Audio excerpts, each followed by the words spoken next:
Bonjour à toi, j'espère que tu vas super bien. Ici Fabio Le Saint.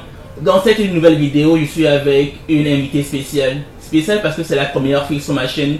Et sincèrement, je me sens vraiment heureux parce que c'est une Gabonaise. Dans la précédente vidéo, c'était avec un Congolais. Aujourd'hui, je suis avec une Gabonaise. Définitivement, je passe beaucoup de mon temps en Afrique centrale. Et aujourd'hui, on a vraiment envie de parler d'un sujet qui va te plaire, surtout si tu veux venir aux États-Unis pour les études. On va parler du statut d'étudiant international, puisqu'elle est étudiante internationale. Et avec elle, on va pouvoir parler des choses qui vont vraiment t'intéresser. Alors, si tu es prêt, laisse des pouces bleus, des commentaires, abonne-toi à la chaîne Fabio Le Saint. Et c'est parti! Are you listening? Damn.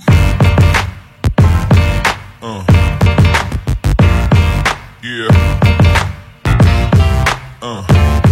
Alors, bonjour. Bonjour, Comment tu vas? Ça va bien et toi? Ça va super bien. Je suis vraiment heureux que tu sois avec moi sur cette vidéo parce que chaque fois je fais des vidéos seules et puis je m'ennuyais un peu. Je me suis dit, tiens, ça serait vraiment cool si je pouvais maintenant rencontrer des gens, faire des vidéos ensemble, parler avec ces gens parce que c'est vraiment cool. Alors, parle-moi un peu de toi, parle un peu à mes abonnés, dis-moi un peu qui es-tu?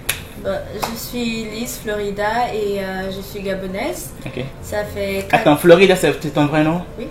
Oh. Yeah. Parce que le premier jour quand j'ai vu Florida, je me suis dit bien comme tu viens de Floride, un truc comme ça. Non, du tout. Oh. Florida, ça vient de flore, qui veut dire fleur. Ok. En français. So, ma mère, elle adore les fleurs, c'est pour ça qu'elle m'a donné le nom Florida. Et c'est quoi ta fleur préférée? Je vais dire les orchidées. Enfin, J'adore les orchidées. à quoi ça ressemble les orchidées? Comme ceci? Non, ça ce sont des roses. Comme celle-là. Ah, ok. Ok. Ah, ça, ce sont des orchidées alors. Oui, ce sont des orchidées. Cool. J'adore bien. On met ça ici alors. Ok. So, donc, comme je disais, ça fait 4 ans que je suis aux États-Unis et je suis ici, je vis aux États-Unis en tant qu'élève internationale. Ok. Et je vis toute seule, pas de famille, pas de frère, pas de soeur, à part quelques Attends, amis. tu n'as pas quelques peur? bons amis comme toi, Fabio. Merci pour l'honneur. Yeah. Ok. Et tu es aux États-Unis depuis combien de temps? Comme je disais tout à l'heure, je suis aux États-Unis, ça fait 4 ans. 4 ans. Yeah. Ok. Comment tu trouves la vie américaine? Comment tu trouves la vie aux États-Unis? Je trouve que la vie aux États-Unis, c'est pas mal en termes de... ça nous donne beaucoup d'indépendance en fait. Ok. Je trouve que depuis que je suis arrivée aux États-Unis, j'ai appris beaucoup parce qu'il faut apprendre à se débrouiller. Quand tu te retrouves toute seule, il n'y a pas de famille, il n'y a personne sur qui compter. Mais tu peux facilement te retrouver dans la solitude parce que comme je le disais, tu es tout seul en fait comparé à l'Afrique. Yeah. Tu peux te retrouver vraiment seul. Mais ça nous donne beaucoup d'opportunités en fait d'être ici. Cool.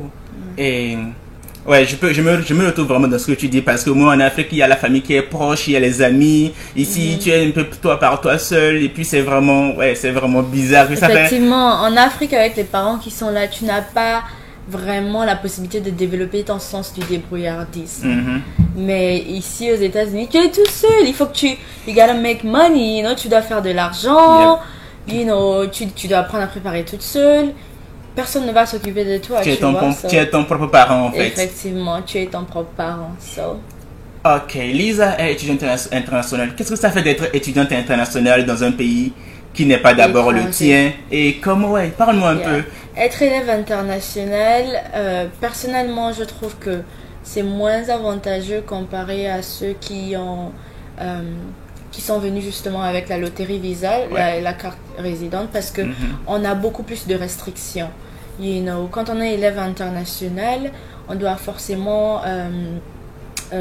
avoir 12 crédits, être full-time étudiant en fait. Étudiant à plein temps chaque semestre et ça demande beaucoup d'argent en fait. Et l'autre désavantage, c'est le fait qu'on ne nous permet pas de travailler à part sur le campus. Et les boulots sur le campus, bien qu'ils sont libres, ils ne sont pas nécessairement aussi bien payés que ceux en dehors du campus. Mais l'avantage aussi d'être élève international, c'est que si jamais tu travailles très dur, à chaque diplôme, à chaque fois que tu as un diplôme, tu as la possibilité de travailler pour une année. Ils appellent ça OPT. Ils te permettent de faire une année de pratique et c'est une occasion pour beaucoup de personnes justement qui ont des problèmes financiers de pouvoir se ressourcer. L'année prochaine, c'est quelque chose que j'aimerais bien faire. Wow. En fait, je n'avais jamais entendu parler d'OPT, c'est la première fois que j'entends parler. Merci pour l'information, ça me permet vraiment de comprendre un peu comment ça marche. Ouais. Et dis-moi, comment tu t'es retrouvé aux États-Unis? Comment, vu que tu es étudiante internationale, comment tu es arrivé aux États-Unis? Comment cela s'est passé? Ça a été facile? Comment tu es passé pour vraiment arriver aux États-Unis en tant qu'étudiante internationale? Contrairement à ce que beaucoup de personnes pensent, appliquer pour le visa étudiant, ce n'est pas vraiment difficile. C'est juste que beaucoup de personnes n'ont pas assez d'informations. L'une des premières choses que beaucoup de gens ne savent pas, c'est que avant de pouvoir appliquer pour ton visa étudiant, il faudrait d'abord pour appliquer ce qu'on appelle I-20. I-20, en français. Oui, I-20 en français. Et pour avoir ce document-là, en fait, il faut aller en fait, tu vas sur Internet, tu trouves une école américaine, que ce soit Chicago, Cedar Rapids, et tu fais comme si tu fais une inscription en tant qu'élève international. Une demande, un peu comme une demande. Voilà, un peu comme une demande.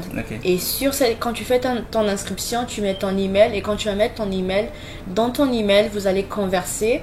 Il faut avoir un tout petit peu un minimum d'anglais parce que justement, les gens qui sont ici parlent anglais. Les discussions seront en anglais et tout. Voilà, il faut avoir un minimum d'anglais pour pouvoir converser un tout petit peu avec eux par email. J'ai un peu une question. Le pays, tu étais bien en anglais. Comment était un peu ton niveau en anglais par rapport à tes débuts? Est-ce que tu étais moyenne? Je crois que j'étais moyenne. Je n'étais pas aussi nulle que ça. J'étais meilleure que mes soeurs. Peut-être, certainement. J'étais meilleure que mes soeurs, ça c'est sûr. Mais je me débrouillais pas mal. Donc, j'ai pu échanger avec eux. Mais je crois que ce qui m'a beaucoup aidé, c'est parce que j'avais déjà une sœur, on va dire une amie, qui m'a aidé justement à pouvoir me trouver l'inscription ici. Et ils m'ont envoyé justement le document de I-20 parce que après que tu fasses l'inscription et que ton inscription a été acceptée, après que tu aies envoyé tes relevés de notes justement de tes dernières classes, de ton baccalauréat, parce qu'il faut avoir un baccalauréat en général pour être accepté dans un collège ou une université des États-Unis. Donc une fois que tu as envoyé toutes tes notes qui ont été traduites, en général, il t'envoie ton I-20. Et une fois que tu as ton I-20, là maintenant, tu peux suivre toutes les étapes qui sont sur le site d'immigration des États-Unis, qui te dit justement que tu dois avoir le DS 160 et ensuite tu dois prendre un rendez-vous à l'ambassade. Et justement, quand tu vas à ton rendez-vous à l'ambassade, c'est là où tu présenteras ton passeport qui doit être valide de moins de 6 mois. Tu dois avoir ton I-20. Enfin, tu ne dois pas avoir ton I-20, mais avoir ton I-20 te donne beaucoup plus de chances d'être accepté. Donc ça prouve déjà que tu as déjà fait une demande et qu'il y a déjà une université américaine qui est prête à te recevoir. Et donc ça facilite les choses. Voilà, ça facilite vraiment la chance de pouvoir avoir le I-20, ce que beaucoup de personnes, ou bien le visa étudiant, ce que beaucoup de personnes ne savent pas. Donc voilà quoi, c'est tout. Après l'interview, tu passes ton interview, les photos, ton DS 160 comme je disais, ton I-20 et tu dois prouver que tu as assez de finances en fait, assez de moyens. Assez de moyens pour pouvoir subvenir à tes besoins.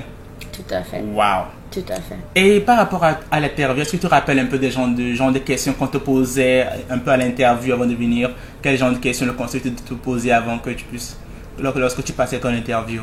Ce sont des questions générales. Malheureusement, je ne peux pas aller en détail. Je comprends. Dans cela. Moi, contrairement à moi, je comprends très bien. Je comprends très bien. Donc, et puis une petite parenthèse, elle a parlé du DS 160. C'est différent du DS 260 puisque le DS 260 c'est pour la développerie et le DS 160 c'est pour le visa non immigrant. Oui, et il y a un frais pour pouvoir payer ce DS 160. Le frais s'élève à $160, qui est souvent l'équivalent de 96 000 francs en francs CFA. Wow.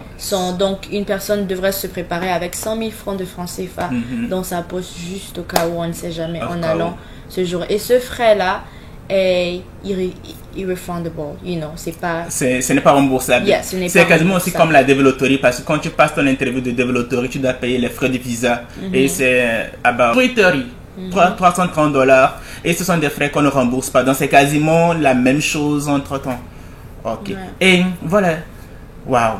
Je savais vraiment pas tout ça là, parce que je me disais un peu que je pense qu'il y avait que la développerie. Et puis je me rends compte que venir en tant qu'étudiant international, c'est aussi un avantage. Ouais. Mais dis-moi, entre nous, comment tu trouves vraiment le fait d'être étudiant international? Ça coûte cher par rapport aux finances, parce que beaucoup de gens, tout le monde a envie de venir aux États-Unis fréquenter en tant qu'étudiant international. Mais beaucoup de gens, ils ignorent un peu la partie finance, parce qu'en Afrique, moi, pour être sincère, je pense que depuis le CP1 jusqu'en terminale, je pense même pas que j'ai pu dépenser plus de $400, disons plus de $500 pour mes études. Wow. Mais ici, juste en un semestre de 4-5 mois, j'ai déjà dépensé $2000 juste pour 3 cours.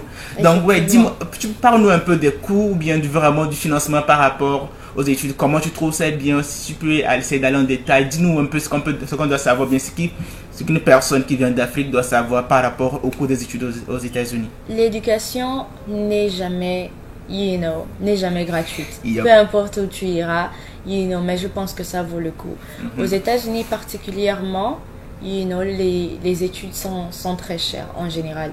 Mais l'une des façons dont on peut sauver justement ou réduire ces coûts-là, c'est au lieu d'aller dans les universités, pour les premières personnes qui veulent rentrer dans le collège, ils pourraient aller dans les community colleges. Okay. Les community colleges, c'est des petites écoles ici qu'ils utilisent pour te donner un diplôme de 2 ans. Ce diplôme de 2 ans est souvent l'équivalent d'un BTS en Afrique.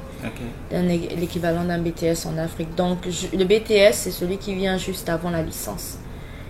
En Afrique. Donc, ce que beaucoup de personnes font, ils vont dans les community colleges, parce que au moins ces collèges-là, dans les États qui sont moins chers comme Iowa, Ohio, Wisconsin, c'est souvent dans les $20,000. Wow. Dans les $20,000. Et $20,000, c'est environ 12 millions de francs CFA. 12 millions de francs CFA une année, par année. Et ces $20,000, c'est tout inclus. C'est l'école, c'est l'assurance, c'est le logement, c'est tout qui est inclus à l'intérieur, c'est $20,000. Tu peux trouver des community college qui vont même jusqu'à $17,000 parfois, donc dans les 10 millions. Mais ça, c'est vraiment l'option la plus moins chère. 10 millions et puis c'est vraiment ce qu'il y a de moins cher. En tant qu'élève international aux États-Unis. J'ai souvent l'habitude de dire que souvent aux États-Unis, les études, c'est vraiment ce qu'il y a de plus cher au monde. Je ne sais pas s'il y a vraiment un pays qui a des études vraiment, des coûts d'études extrêmement chers comme les États-Unis. Et puis je suis vraiment... Je ne pense pas qu'il y a un autre pays qui... On va dire peut-être l'Angleterre, dans certaines écoles privées de l'Angleterre, parce que j'ai une petite cousine qui est en Angleterre. Je sais que c'est un tout petit peu cher là-bas aussi. Mais les États-Unis... C'est vraiment le high level. Voilà, le high level, mais ça vaut le coup parce que il vous donne tous les moyens pour réussir. Il vous donne tous les moyens pour réussir. Les tuteurs, les cours de soutien, il y a de la pratique. Ça vaut le coup en fait de payer ce montant-là en fait. De la même façon que c'est cher, tu comme te le trouves aucune aussi autre quand part. tu finis aussi, au moins tu es moins sûr d'avoir au moins un débouché ou bien d'être au moins sûr d'avoir un boulot à la fin. Waouh, c'est vraiment à voir ça fait flipper quoi. En tout cas, je suis vraiment content parce que sincèrement, j'étais un peu comme, je donne des informations par rapport à la développerie, puis je sais que quand quelqu'un vient aux États-Unis avec la développerie, il a plusieurs avantages, puis l'histoire de financial aid avec des petites aides que l'État fédéral accorde. Et j'étais un peu curieux de savoir c'était comment la vie d'étudiant international, comment ça se passait, parce que nous au moins on s'est dit on a un peu une petite assurance parce qu'on est ici, on s'est dit on est genre légalement installé, et puis au moins quelque part c'est vrai que on n'a pas nos familles ici, mais ça nous rend un peu confortable. On s'est dit quoi qu'il arrive je pourrais m'en sortir, tu vois. Effectivement, parce que tu as la possibilité de travailler et tout. So, c'est vraiment un défi pour les élèves internationaux de pouvoir venir ici et ne pas nécessairement avoir la possibilité les moyens pour pouvoir se battre, financièrement. Mais je pense qu'avoir un diplôme venant des États-Unis ouvre beaucoup de portes dans le monde. Surtout en Afrique, surtout un peu plus en Afrique. Effectivement, que ce soit en Afrique ou bien, déjà même avoir la possibilité d'être bilingue, parler rien une deuxième langue, tu vois.